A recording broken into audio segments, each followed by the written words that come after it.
My name is Haley, and I am 36.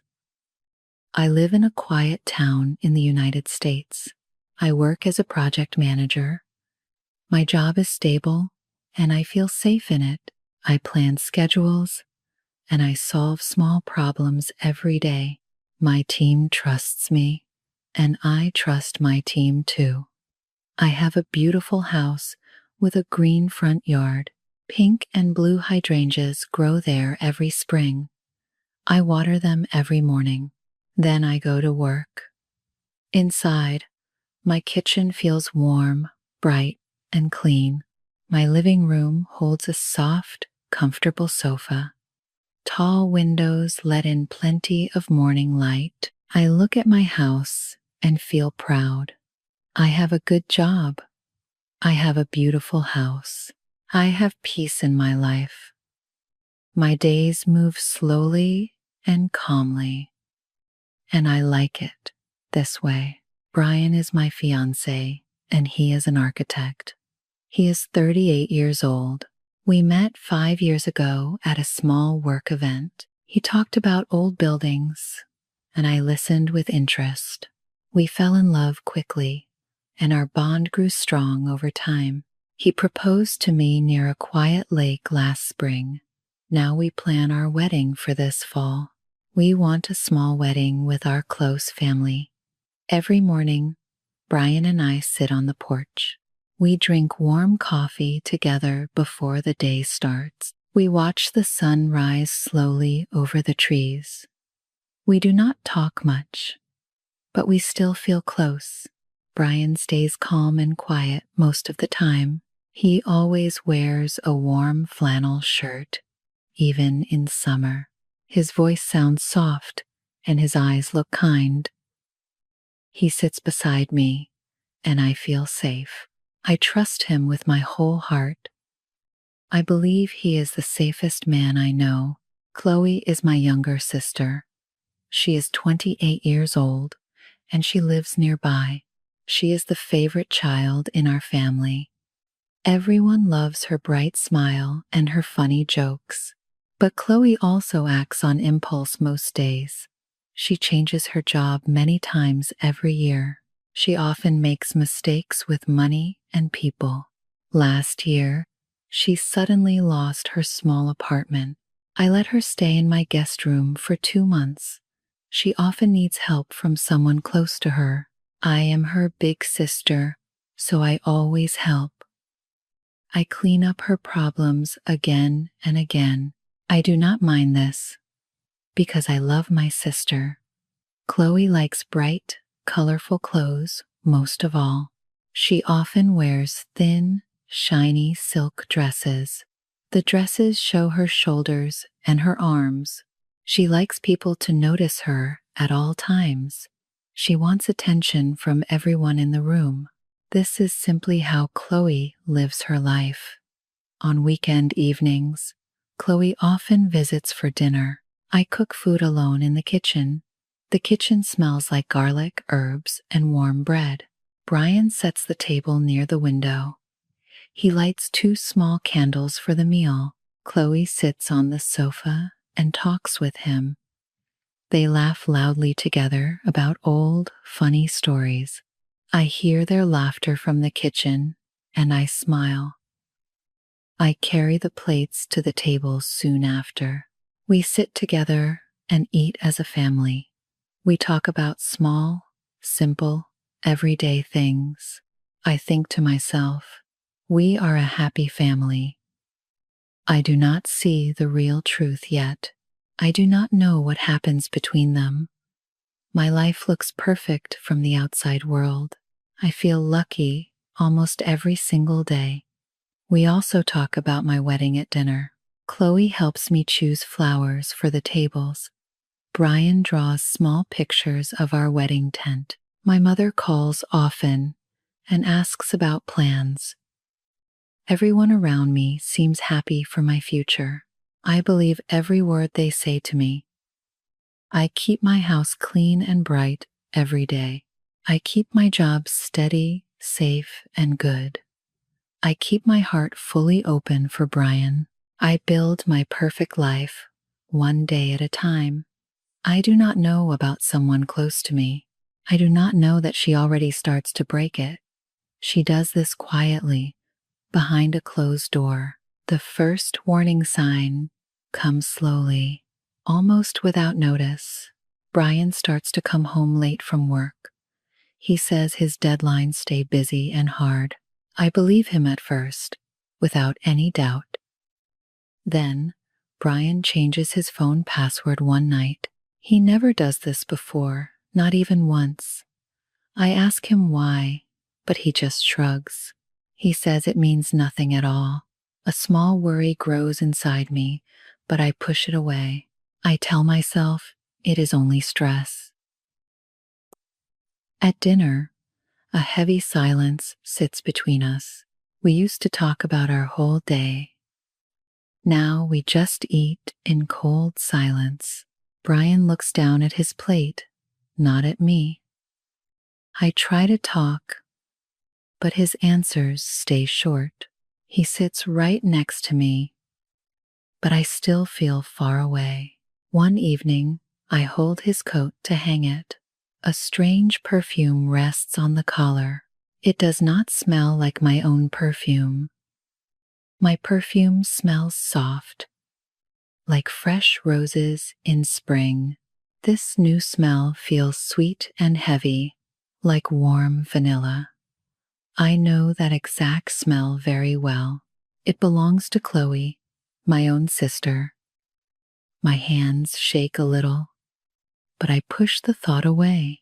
I tell myself, it probably means nothing serious. Maybe they hugged, the way family members often do. Maybe the smell simply came from somewhere else entirely. I push my doubts away again and again. I do not want to believe something so painful. I love Brian, and I trust my sister fully. I believe our family stays strong and close. Then, one week, my company sends me away. I travel for work to another city. The trip lasts 3 days, with busy meetings. But the meetings finish early on the last day, so I decide to come home one day early. I want to surprise Brian with a quiet dinner. I drive up slowly to my own house. A familiar car sits parked in the driveway. It belongs to Chloe, my younger sister. I think maybe she comes to help Brian. I park my car near the front gate. I walk calmly toward my own front door. Inside, the house feels strangely quiet and still. The living room sits empty, with no lights on. I walk further down the long hallway. I hear soft, low voices from the study. The door stands slightly open down the hall. A thin line of light shines through it. I walk closer, one careful step at a time. My heart beats fast inside my chest. Through the open door, I hear Brian's voice. He sounds nervous, and his voice stays low. He says, "We have to tell Haley soon." He says, "I cannot hide this anymore." He says, "I love you, Chloe." The words shock me deeply in that moment. I stand completely still in the hallway. My hand slowly reaches for the door. I push the door open without a sound. Brian stands near the window, still and shocked. Chloe sits quietly on the small sofa. She looks down at the floor in silence. Nobody speaks for a long, heavy moment. The clock on the wall ticks loudly. I look at him. I look at her, my sister, my fiancée. The room spins slowly all around me. I cannot breathe for one long second. My legs feel weak, but I stay standing. Brian finally starts to speak, his voice shaking. He tells me the truth, one part at a time. He says he and Chloe started a secret relationship. It started 6 months ago, quietly and slowly. He says Chloe now carries his own baby. He says he wanted to tell me himself tonight. He did not want me to find out alone. I do not scream, and I do not cry yet. I just stand there, completely still and silent. I stare at the two people I trust most. Chloe finally looks up and meets my eyes. Her own eyes look wet, but she stays silent. She does not say one single word of sorry. She just whispers my name softly. It does not help me at all. Later that night, my own phone rings loudly. It is my mother calling late at night. She already knows the news, somehow, before me. She cries into the phone and begs me. She says, "Your sister carries a baby now." She says, "The baby truly needs a father." She says, "You are strong, Haley. You heal with time." I listen to her words in complete silence. My own mother asks me to step aside. She asks me to give up my fiancé. I realize, in that exact moment, something painful. I stand completely alone in this whole fight. Nobody in my family chooses my side.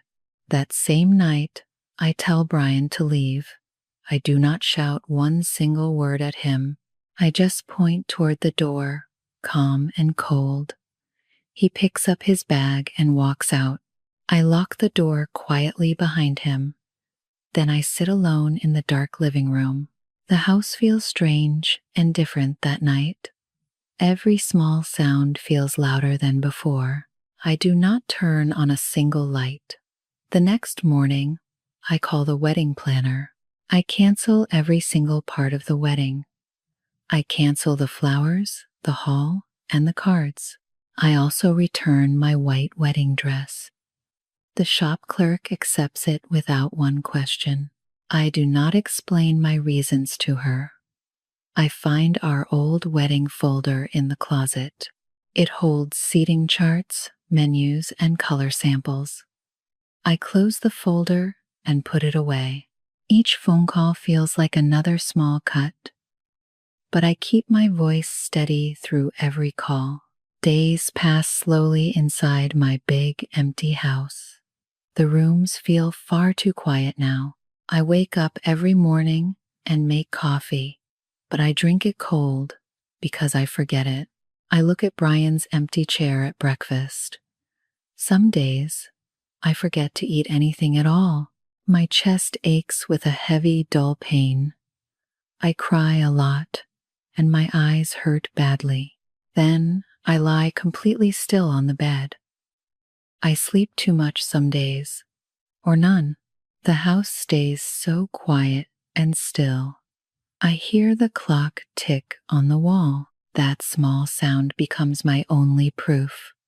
Time still moves forward, slowly and surely. I stop answering calls from my old friends. One friend, Katie, calls many times each week. I let the phone ring without one answer. I do not want to explain my broken engagement. I just want everything around me to stay quiet. My heart already feels numb and tired inside. My work performance suffers a little too. I sit at my desk, but I cannot focus. I stare at the same email for an hour. My manager notices, and she asks one question. "Do you feel okay, Haley?" She asks gently. I just nod and say I feel tired. I avoid our favorite coffee shop downtown. I avoid the small park where we walk. Certain songs on the radio make me cry. I turn off the music inside my car. At night, I sometimes dream about that room. I see Brian's panicked face again and again. I wake up with my heart beating fast. Weeks pass, and the days blur together slowly. I barely notice the change of each season. My life feels small, quiet, and far away. One day, a small envelope arrives at my door. The envelope feels heavy and smooth in my hand. I open it without thinking much at all. My whole body suddenly turns cold inside. Inside, I find a wedding invitation card. It sits printed on a white card, edged in gold. My own mother sends this card to me. The card holds a very familiar name. That same man I once deeply loved. His name now sits right beside Chloe's name. My eyes stay fixed on those two names. The wedding date sits clearly under both names. It happens only a few weeks from now. My mother adds a short, painful note. It says, "Please understand, Haley. Family stays family." I read the card slowly, and my hands shake. Something inside me suddenly changes completely. I do not cry this time at all. Instead, anger rises hot inside my chest. My fingers grip the card tightly. I take the white card in my hands. I tear it slowly into many small pieces. I drop every piece into the trash can. I watch each piece fall quietly inside. That same night, I make one hard choice. I block my own mother's phone number. I block Chloe's number from my phone too. I do not want their voices near me. I turn off my phone for one full day. I sit alone with only my own thoughts. I choose silence over their constant lies. For the first time in many weeks, I feel peace. It feels strange and quiet inside me. One morning, I stand before my bathroom mirror. My eyes look swollen, red, and tired. My skin looks pale, almost gray in color. My hair hangs flat and lifeless around me. I stare at this sad woman for minutes. Then I speak out loud, slow and clear. I do not die for them, I say. I live for myself. Starting today, I add. The words feel strange inside my mouth at first, but somehow they also feel completely true. I wash my face with cold, clean water. I look at the mirror one more time. This time, I see a small sign of strength. Slowly, the weeks pass, and life feels different. I still feel sad sometimes, but less heavy now. Small moments of calm start to appear again. That same week, I start small, simple changes. I buy fresh paint from the hardware store. The living room walls once wore soft blue. Blue was always Brian's favorite color, not mine. I push the sofa to the center of the room. I cover the floor with old sheets. I cover the blue with warm, bright yellow. I paint slowly, brush stroke after brush stroke. My arms feel tired, but my mind feels clear. The new color makes the whole room feel lighter. I throw away every old photo of Brian. I find one photo from our trip to the coast. I look at it for a long moment. Then I drop it into the trash too. I fold his old shirts into a box. I give the box quietly to local charity. Slowly, I remove every small trace of him. I also plant new flowers in my garden. I choose bright orange and yellow blooms. The garden looks different, fresh, and entirely mine. One day, I finally answer Katie's call. We meet for coffee and talk for hours. She listens calmly, without judging me at all. Having one true friend nearby helps me heal. At work, I pour my energy into projects. My manager offers me one big, new project. It involves a large team with tight deadlines. I say yes to it almost immediately. I spend long hours planning every careful detail. I build clear schedules, and I solve problems fast. My colleagues notice my new sharp focus. After 3 months, the project finishes successfully. My manager praises my hard work at a meeting. I feel a quiet, real pride inside me. The busy work keeps my tired mind occupied fully. It gives me a quiet sense of purpose. I also start to change my own style. I stop wearing soft, plain, hidden clothes. One afternoon, I visit a small clothing shop. I try on a sharp, well-tailored tweed suit. The fabric feels heavy and rich on my skin. Instead, I buy several sharp, structured pieces. When I wear them, I stand a little taller. I feel strong, capable, and fully in control. I feel ready to face anything now. One Saturday, a friend invites me somewhere new. She invites me to a small pottery class. At first, I almost say no immediately. I have no real interest in clay or pots. Something inside me says yes instead. Inside the small studio, wet clay sits waiting. The room smells like wet earth and dust. It rests on a slow, spinning wheel. I press my hands into the cool clay. My fingers slowly shape the soft material. The clay feels messy, yet strangely calming too. My busy mind grows quiet. I work slowly and carefully. For 1 full hour, I forget everything else. I do not think about Brian at all. I do not think about Chloe either. I only focus on the shape forming. I start attending this class every single week. Slowly, I learn to build small bowls. I also learn to shape simple cups and vases. I paint one bowl a soft, pale yellow. Each finished piece comes out a little different. Each one stays slightly imperfect, yet still beautiful. I begin to feel calmer inside that studio. Slowly, I start feeling stronger there too.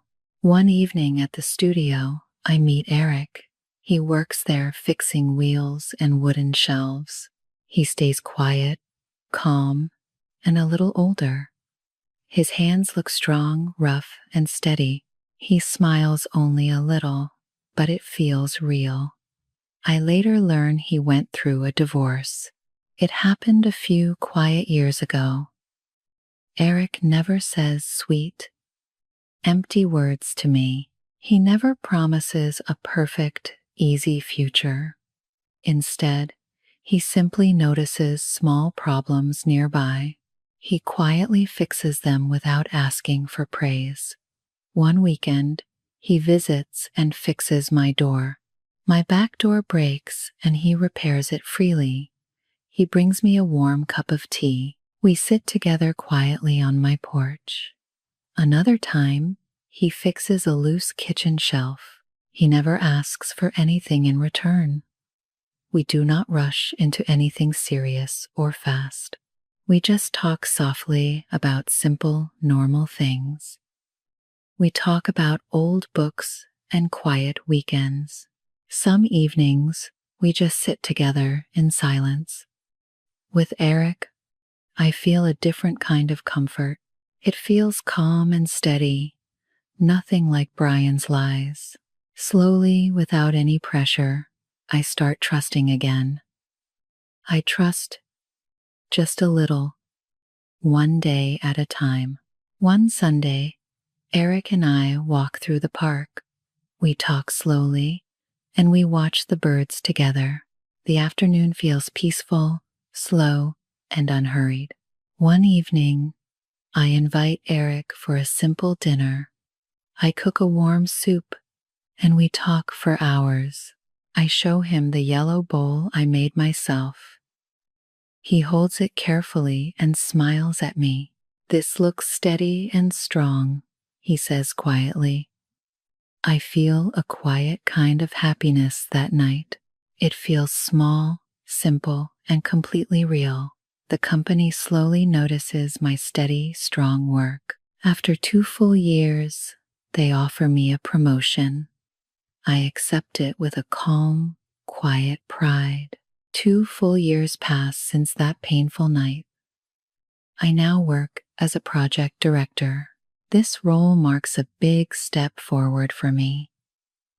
My days stay busy, but I feel proud. I feel capable each time I enter the office. Eric and I still see each other now. We move slowly and steadily, just like before. Sometimes he stays over for a quiet weekend. We cook together and we work in the garden. My life today feels full, calm, and fully mine. Last month, I redecorate my bedroom in soft green. I also buy new bookshelves for my growing collection. My home feels finished, calm, and entirely my own. That morning, I finish a big presentation at work.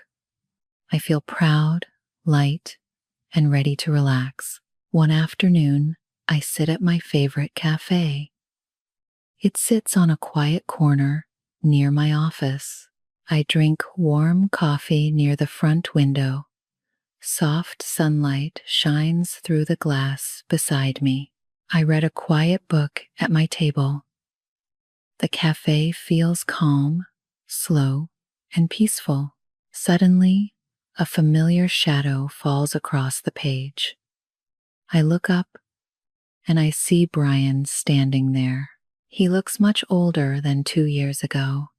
His shirt hangs wrinkled and loose on him. His eyes look tired, with dark circles beneath them. His old confidence has completely vanished from his face. My own heart stays surprisingly calm and steady.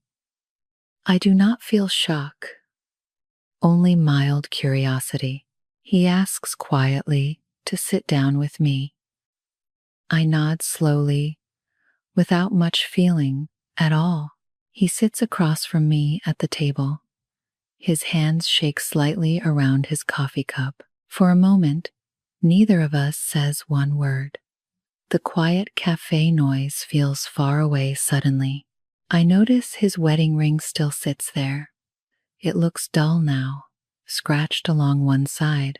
I remember that ring, bright and new. His voice trembles, and he begins to talk slowly. He tells me slowly about his life with Chloe. He says the baby already arrived, healthy and small. He says her name is Lily, almost 2 now. But Chloe still refuses to grow up fully.